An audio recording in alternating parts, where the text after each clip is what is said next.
Boa noite, estamos começando mais uma live do IARGS, aqui no perfil do Instagram do Instituto dos Advogados do Rio Grande do Sul. Em nome da diretoria do IARGS e da presidente Sulamita dos Santos Cabral, saudamos a todos os participantes da live e agradecemos a doutora Gisele dos Santos Cabral, que hoje vai fazer uma participação conosco. Ela vai abordar o tema O Direito à Privacidade em Tempos de Pandemia.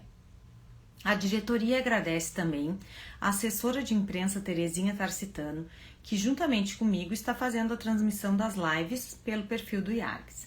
Agradecemos também a equipe do IARGS pela colaboração, possibilitando a realização destes eventos online. Lembramos que o site do IARGS, o blog, o Facebook, o Instagram e o novo canal do YouTube estão constantemente atualizados com uma programação especial online. E que de 15 em 15 dias temos as videopalestras do Grupo de Direito de Família e também do Grupo de Direito de Estudos Tributários e também de 15 em 15 dias do Grupo de Direito dos novos temas atuais de direito. Ih, me atrapalhei um pouquinho. Semanalmente temos artigos publicados no site e também os comentários ao livro dos 93 anos do IARGS. Boa noite a todos que estão conosco, a Heloísa, querida, minha parente, doutora Maria Isabel Beck, doutora Simone, Terezinha, doutora Gisele, que já está aqui. Vou convidar a Gisele, então, para entrar na live conosco.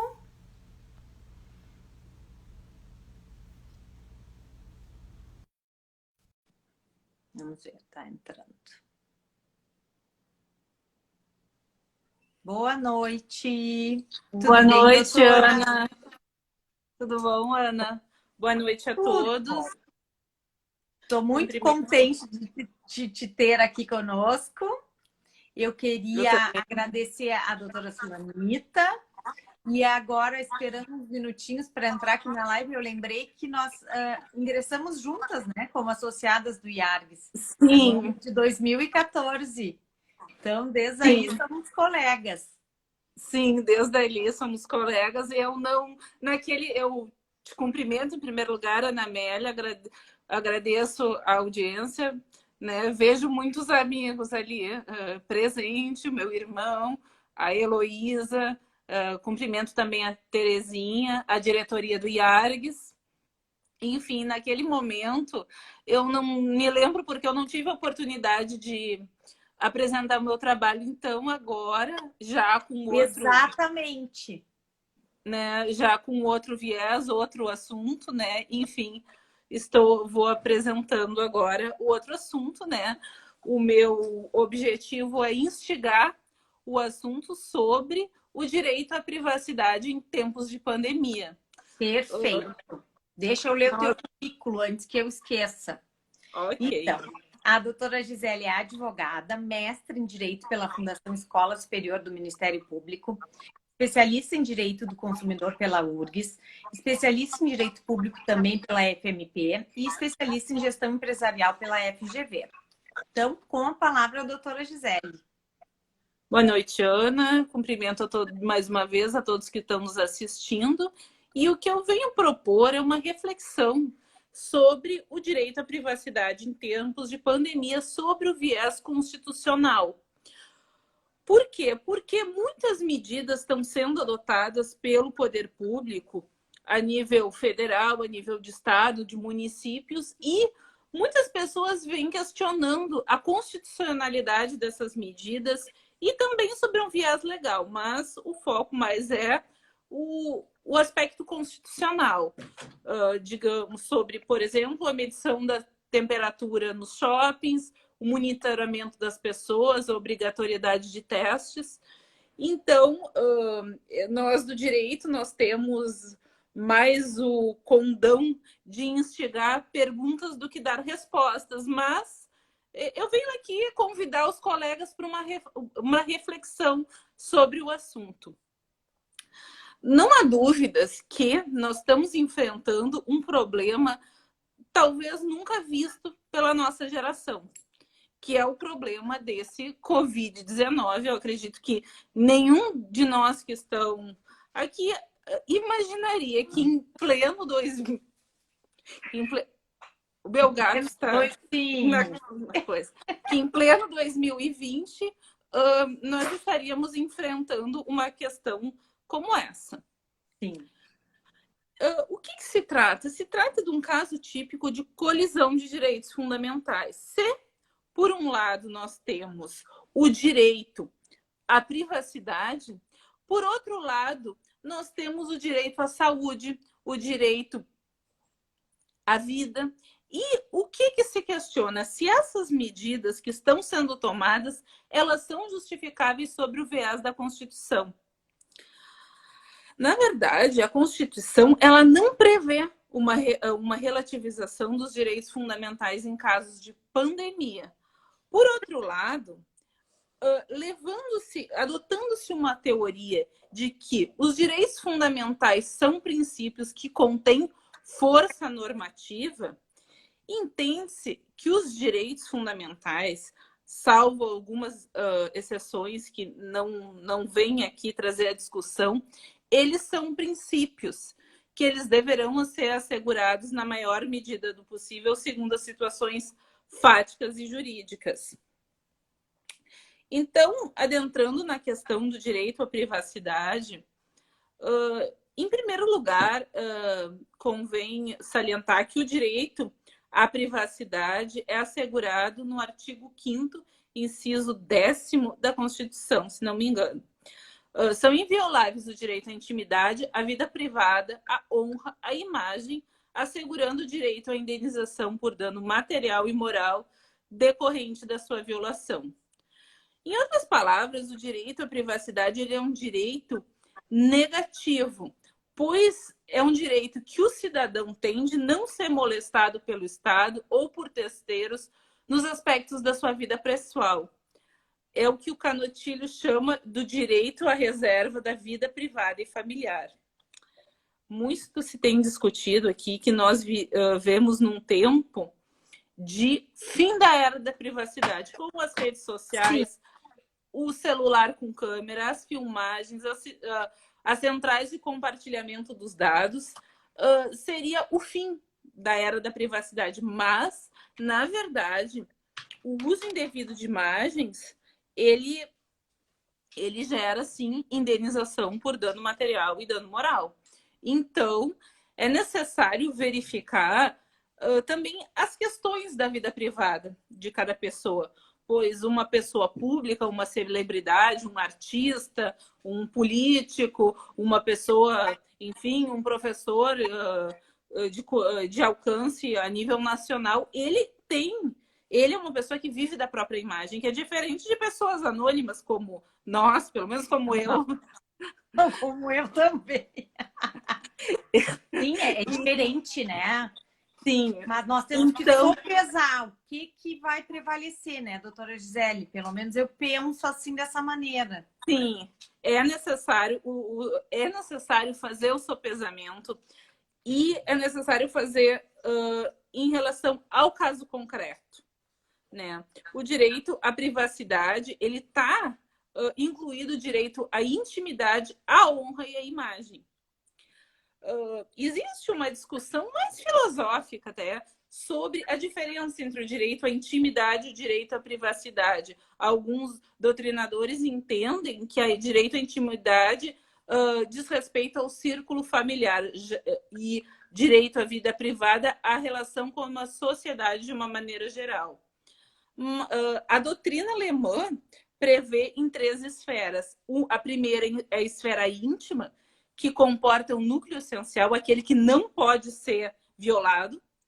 A esfera privada, que compreende a vida familiar e o círculo mais próximo. E, por fim, a esfera social, que em determinados casos, poderia ser violado em certos casos concretos, dependendo do direito fundamental que estaria em colisão. Aqui na live, a gente vai considerar privacidade e intimidade como uma coisa só. Tá. Mas, na verdade, há uma divergência doutrinária. E esse direito à privacidade também inclui a inviolabilidade do domicílio, da correspondência, proteção de dados, sigilo bancário, e também o direito de impedir o acesso de estranhos a informações sobre a vida privada e familiar de cada um.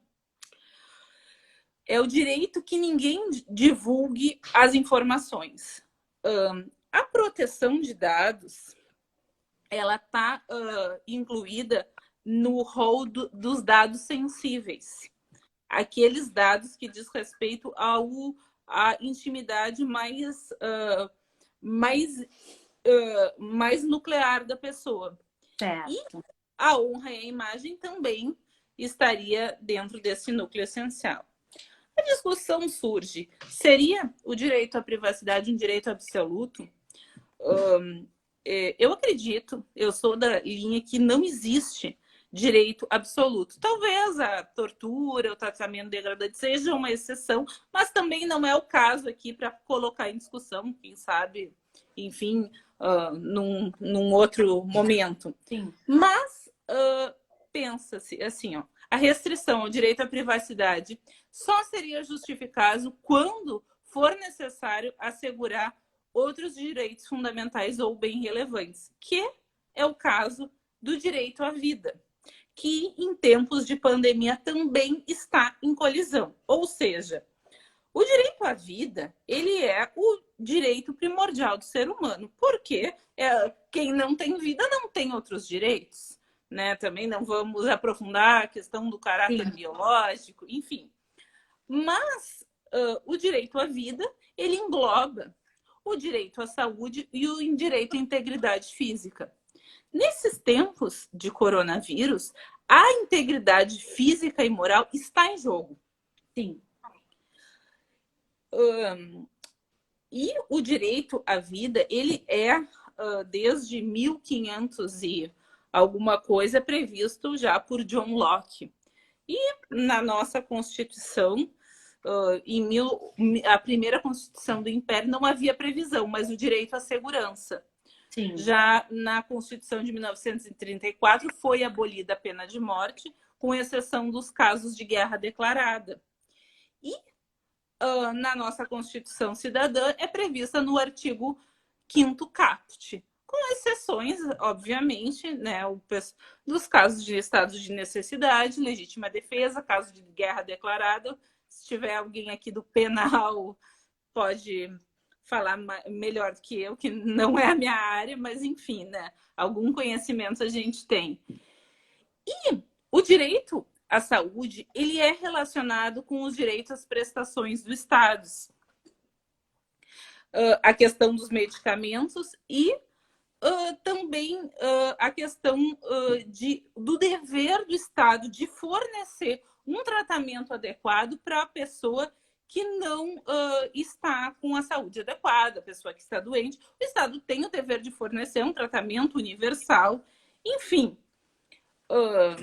é importante ressaltar a questão dos medicamentos, que, né, tem lotado nosso sistema judiciário a questão da demanda por medicamentos, mas insta salientar que os medicamentos que ainda estão em fase de teste ainda não são liberados pelo sistema, né? Só os medicamentos já comprovados.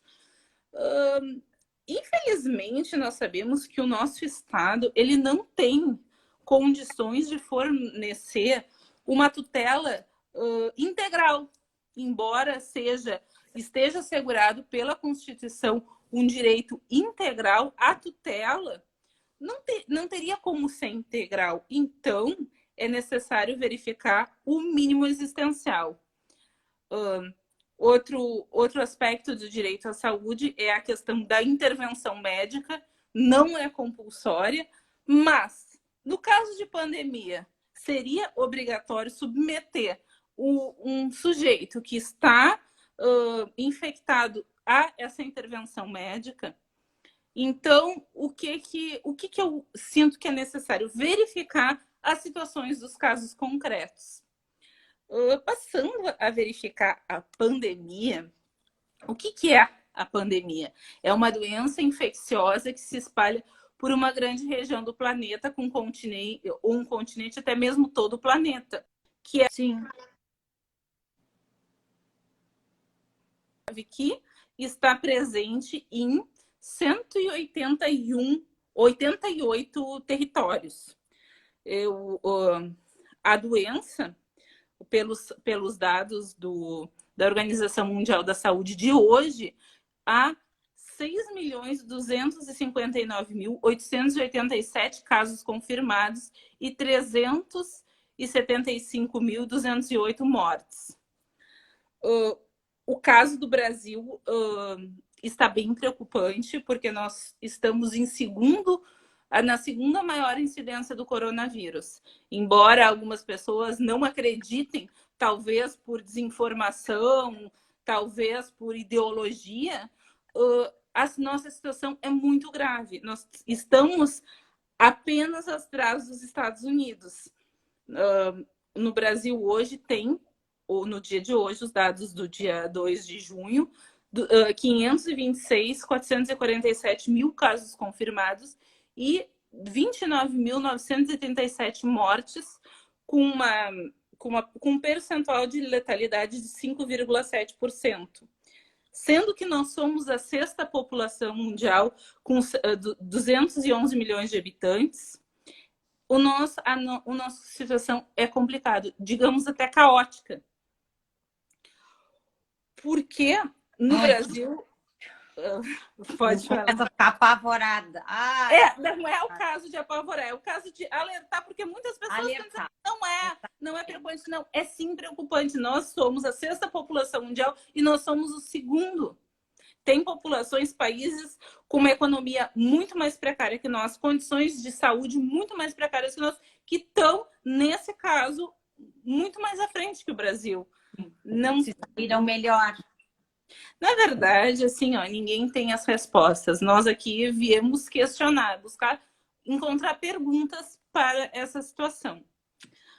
Felizmente, né, no Rio Grande do Sul, o nosso quadro é o melhor do Brasil, que nós temos 78,9 casos para 100 mil habitantes. Em contrapartida, no norte, 597 casos para 100 mil habitantes. No Rio Grande do Sul, nós temos 9.332 casos. Ainda é comparável com o nível de Brasil, ainda é baixo.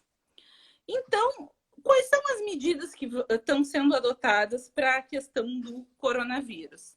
Que eu venho aqui questionar a questão da testagem. Quem teve a oportunidade de ir em algum shopping agora, para entrar, tem que testar a temperatura.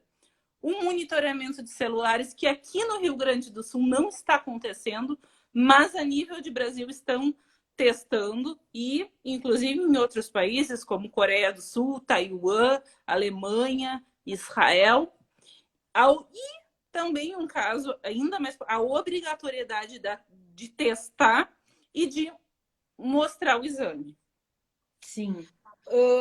No ponto de vista infraconstitucional, a Lei 13.708 de 2018, que ainda está em vacatio legis, que entrará em vigor exatamente daqui a um ano, dia 3 de maio de 2021, prevê...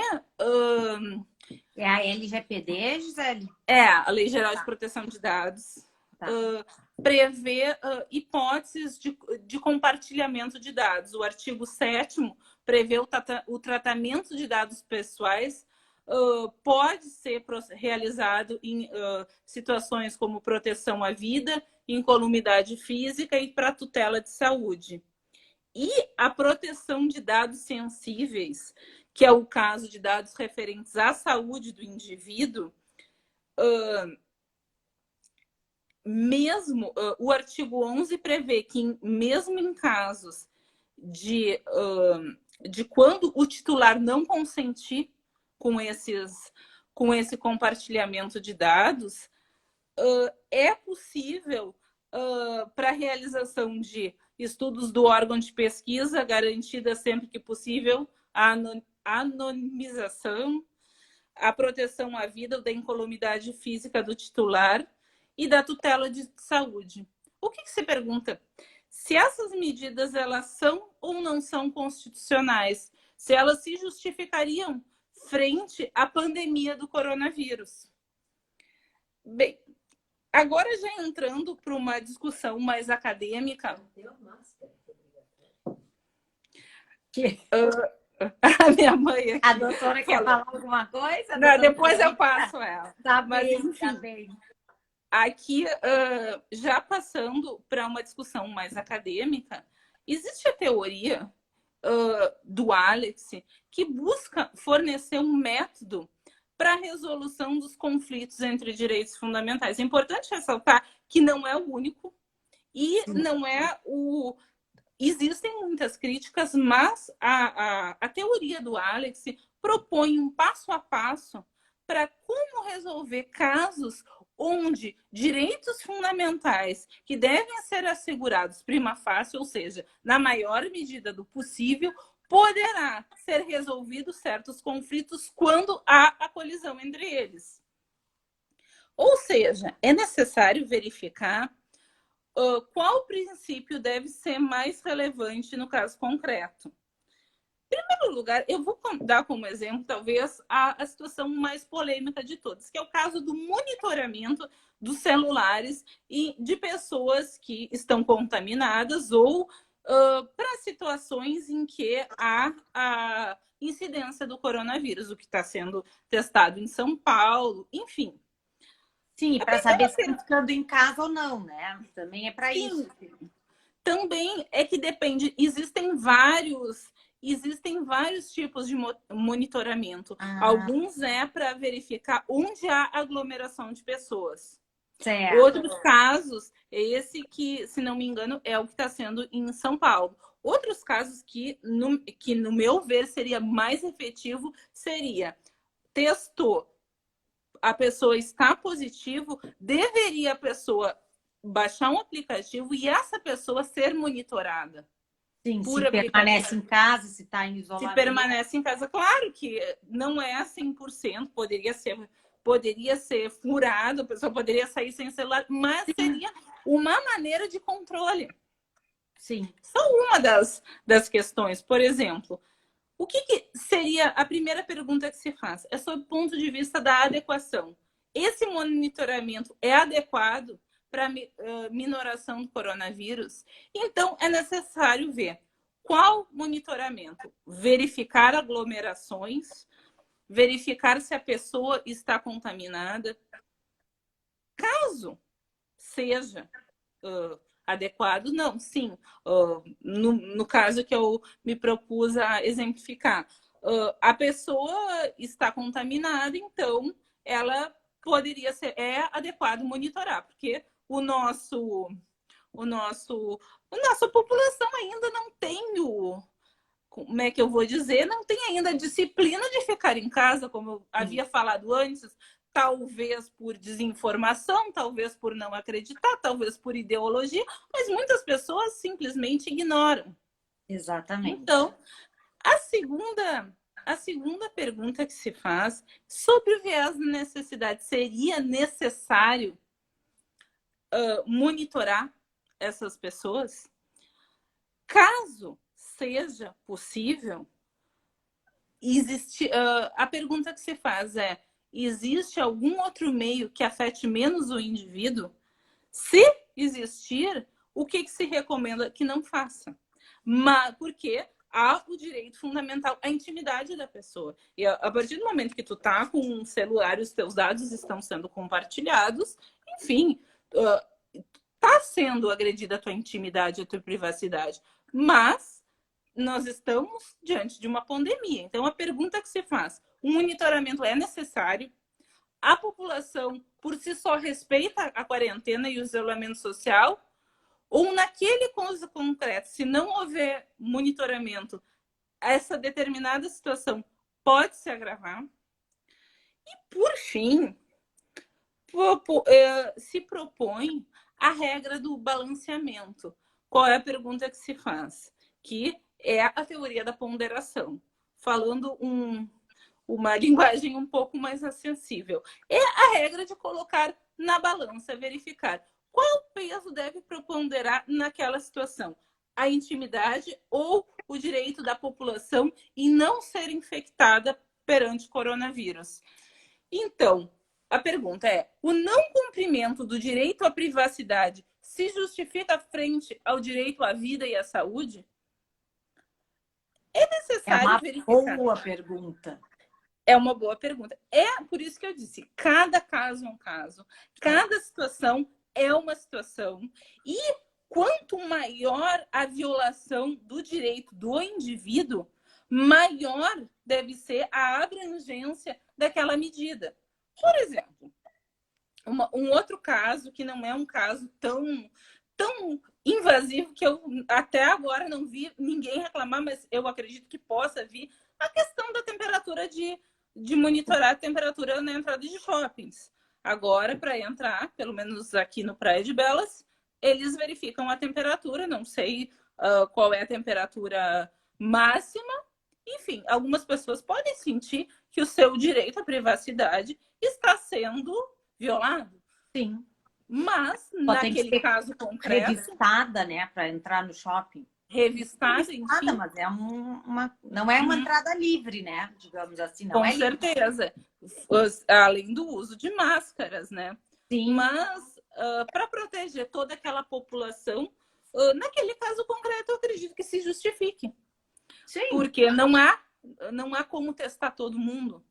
E é como eu já havia falando, nós somos a segunda população do mundo em caso de coronavírus e a sexta mundial. Então, essa história aqui, nossa população brasileira é muito grande, então não podemos... Não, nós só somos o segundo. Só atrás dos Estados Unidos. Então, e o mesmo se aplica à questão da divulgação dos exames.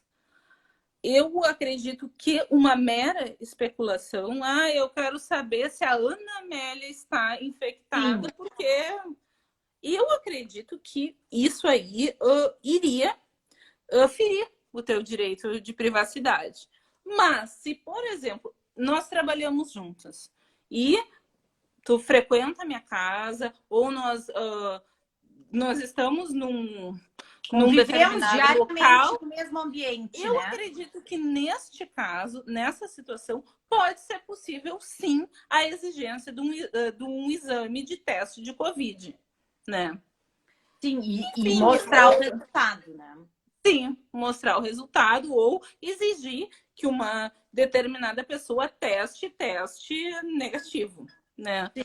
Enfim, concluindo, o que eu quero dizer? Que cada caso é um caso, cada situação é uma situação, e é necessário verificar o que colocar na balança, o que deve preponderar naquele caso. Nós sabemos que a pandemia, né, do Covid, ela pegou todos de surpresa, e aqui a comunidade científica, nós sabemos que ela está em busca de uma vacina e do medicamento eficaz e a baixo custo, acessível a toda a população. Não é, né, a nossa função dos operadores do direito buscar a cura para o coronavírus, mas sim, sobre o ponto de vista social, mitigar os efeitos dessa pandemia, né? Nós, operadores do direito, temos o dever moral de defender a cidadania, a ordem social e o Estado democrático de direito. Então, é isso que nós devemos estar atentos para essas políticas públicas que visam conter o vírus, né, enquanto não se acha um tratamento e uma vacina, e prezar, obedecer as regras e prezar para que essas medidas sejam cumpridas. Enfim, eu agradeço a oportunidade de fazer essa live, né? E eu espero ter contribuído com o debate no meio desse período de tanta dicotomia, de tantas incertezas. É um período de muitas incertezas. Nós temos que te agradecer, doutora Gisele, pela tua colaboração, tem sempre nos ajudado e dando apoio e incentivo nas lives e tem sempre participado conosco, né? E eu não sei se a doutora Sulamita quer dar uma palavrinha hoje também. Sim, pode ser, ela está aqui. Podemos chamá-la, depois com certeza ela vai querer falar. Isabel e o doutor Tiago para a gente fazer a chamada para a próxima live de quinta-feira. Então tá, Ana, eu te agradeço Muito, e é muito me despeço intimidade por eu aqui. quis chamar de doutora, mas é a minha querida doutora Gisele. Muito Então obrigada, tá, minha tá? querida doutora Ana. Beijo. Beijo. Oi, doutora, tudo bem? Tudo bem? Boa noite a Boa todos, boa noite para a tia noite. Natélia, a todos os ouvintes. E aqui, né? Eu sou mãe, eu estava assistindo a live da filha, isso faz parte, né? Mas eu fico muito contente, exatamente com todos os que participam dessas lives. Eu acho que nós, apesar do coronavírus, nós estamos, o nosso IARGS, através das lives, através do blog, do site, das videopalestras da área de família, tributária, temas atuais, todos, nós estamos todos juntos, porque o nosso instituto é um trabalho conjunto. Estamos fazendo um bom trabalho, estamos divulgando cada vez mais o direito. Então, nossa saudação e me despeço aqui. Tá? Obrigada, doutora. Prazer falar contigo. Bom, vou encerrar então aqui com elas e vou chamar a doutora Maria Isabel, que também está participando conosco. Ó, o doutor Tiago colocou aqui, quinta-feira, live com a doutora Maria Isabel. Vamos procurar aqui a doutora Maria Isabel. Aqui, já ia chamar a Maria Isabel errada, doutora Maria Isabel Pereira da Costa. Vamos ver, não estou achando. Será que ela saiu? Fernando, Solange, Sandra, Cassiano... Não. Vou chamar, então, o doutor Tiago e depois eu chamo a doutora Maria Isabel. Vamos ver se ele aceita.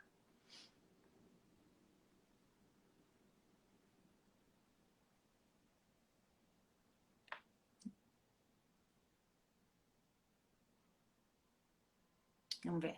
Ah, tá conectando. Olá, boa noite, doutor. Olá, boa noite. Tudo bem? Tudo bem, prazer em receber aqui no Instagram do IARGS. Estamos muito contentes que vamos conseguir fazer a live, né? Finalmente, custou um pouquinho, mas a gente conseguiu acertar a data, né, doutor Tiago? É verdade, um prazer estar aqui. Parabéns pela live de hoje. E quinta-feira, olha, no finalzinho da tarde, nós vamos estar com a doutora Maria Isabel Pereira da Costa, falando de temas bem importantes da área previdenciária, inclusive a questão dos precatórios, a nova previdência, vários temas de dúvidas dos advogados, né, para auxiliar aí nessa série de lives que o IARGS está tão competentemente realizando. Perfeito. O tema da live, então, é benefícios previdenciários em época difícil. Isso. Eu diria época muito difícil, né? Muito difícil. Muito eu vou difícil. pedir licença, vou dar uma lidinha rápida aqui no seu currículo e depois da doutora... Eu acho que a doutora Maria Isabel não está mais na live, né, doutor Tiago? Eu não sei, tu me ajuda, eu tentei procurar ela, mas eu não consigo ver aqui os participantes, mas eu sei que tem... Doutora Maria Isabel, se a senhora estiver ainda nos assistindo, por favor, me dá um oizinho que eu lhe chamo. Eu vou, quando terminar com o doutor Tiago. Bom, o doutor Tiago é advogado, especialista em direito previdenciário, ingressou no IARGS no ano passado, né, em novembro de 2019, com muita honra, e já passou a ser o diretor adjunto do Departamento de Seguridade Social do IARGS. A diretora é a doutora Maria Isabel Pereira da Costa e o doutor Tiago, então, diretor adjunto. Ele também é professor convidado da ESA, da UAB Rio Grande do Sul, professor coordenador da pós-graduação da EADIR, professor da pós-graduação da Unisc, Unicinos e da SMAP. Também é o presidente da Comissão da Seguridade Social da UAB, membro da Comissão de Direito Previdenciário do Conselho da Federação da UAB, Conselho Federal, perdão, da UAB, membro do Conselho Editorial da Paixão Editores, presidente da Comissão Nacional de Seguridade Social da ABA e diretor-geral da ABA na região sul, além de ser diretor do IEPREV. Também tem um livro publicado, que é A Reafirmação da DER. Tá certo? Certo. Então, a live de quinta-feira promete. Convidamos a todos que assistam. Vai ser muito legal. Muito interessante. Vai ser um prazer estar aí com todos, né? Contamos com a audiência de todos e serão todos muito bem-vindos para participarem. Tá certo, então. Muito obrigada, doutor Tiago. Eu vou dar mais uma procuradinha, ver se eu acho a doutora Maria Isabel e chamá-la. Um abraço. De nada, agradeço. Um grande abraço, uma boa noite. Tchau, tchau. Vamos ver se eu consigo achar a doutora Maria Isabel. Aqui! Vamos chamar, então, a doutora Maria Isabel, que entrou. Aqui.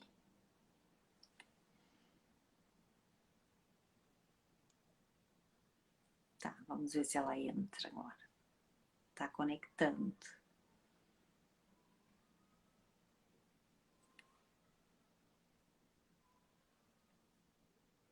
Sim, Terezinha, ela entrou, eu tô conectando. Aí, boa noite, doutora! Boa noite!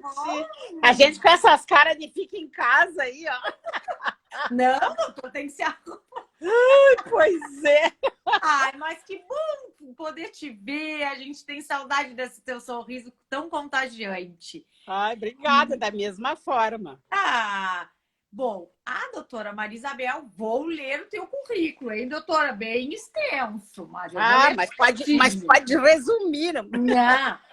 A doutora Maria Isabel Pereira da Costa é advogada, sócia fundadora do escritório Pereira da Costa Advogados. Ela, como eu já falei, é diretora do Departamento de Seguridade Social do IARGS, diretora também do Departamento de Processo Civil do Instituto.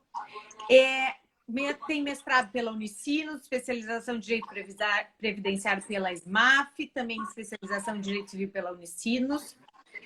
É diretora do Departamento de Previdência da Júris, vice-presidente dos aposentados e pensionistas da Anamages, também diretora de comunicação da Anamages. E também atuou por muitos anos como juíza nas comarcas de Tapejara, Dois Irmãos, Novo Hamburgo, Canoas e Porto Alegre. Durante todo esse tempo, também posteriormente, ela exerceu, posteriormente ao exercício da magistratura, ela foi professora de diversas disciplinas no curso de Direito das universidades Unicinos, Ubra e PUC, onde ela também exerceu o cargo de vice-diretora da Faculdade de Direito, além de ter sido professora na Escola de Magistratura da Júris. Tá certo? Tá certo, só que... currículo, uma vida da Júris eu fui da área da Previdência. No momento não sou, né? Mas fui, né? Uhum. Claro, sempre atuou mais nessa área do previdenciário, né, doutora? Previdenciário e direito de família também. E o que vocês vão falar, a senhora e o doutor Tiago, na quinta-feira, então, para nos dar uma palhinha assim, para quem vai assistir? São tantas coisas relacionadas ao direito previdenciário, mas a gente quer levar uma informação de como as pessoas conseguirem os benefícios previdenciários nesses tempos difíceis por todos os ângulos que a gente olha, né? Exatamente. E entre essas dificuldades, o fato das agências estarem fechadas em razão do fique em casa, né? Então, não poder ter aglomeração, né? Porque exatamente. geralmente então, são cheias, né? É verdade. Então, a gente vai falar sobre como encaminhar seus benefícios, que todos eles estão possíveis de serem pedidos, né? E vamos falar também de aspectos da legislação em relação aos direitos previdenciários, sobre precatórios, por exemplo, se tem expectativa de recebimento, para quando. Vamos falar alguma coisinha também sobre essa nova lei do governo do Estado, como ficarão algumas situações dos servidores públicos agora que foi regulamentado, não só mais para a União, mas também para os servidores do Estado. Então, são vários os assuntos. Muitos assuntos. Qualquer coisa, a Terezinha vai ter que fazer 2 lives, uma em seguida da outra. Se terminar o tempo, a gente começa de novo. Não, se cada um deles daria uma live, né? Mas a gente vai pegar assim, as coisas mais importantes. Uma pincelada, né? Exatamente. Doutora, então, prazer falar contigo. Quinta-feira estarei assistindo vocês. Me despeço de ti, então, para terminar a live. Obrigada e parabéns pela nossa colega Gisele, que apresentou a live dela. Foi ótimo, né, Gisele? Foi ótimo, exatamente. Muito obrigada, tá? Um abraço para ti, um beijo. Um abraço, um beijo. Tchau, tchau. Tchau, tchau. Vamos encerrar, então, a doutora. Bom, todo mundo que está nos assistindo, agradecemos imensamente a participação. Uma boa noite para a Heloísa, minha querida. Uma boa noite para todos que participaram, aos doutores Tiago, a doutora Maria Isabel, Terezinha, que me acompanha sempre. Muito, muito obrigada. E fiquem conosco na próxima quinta, a partir das 20 horas uma nova live sobre direito previdenciário. Uma boa noite. Tchau, tchau. Marilene, uma boa noite.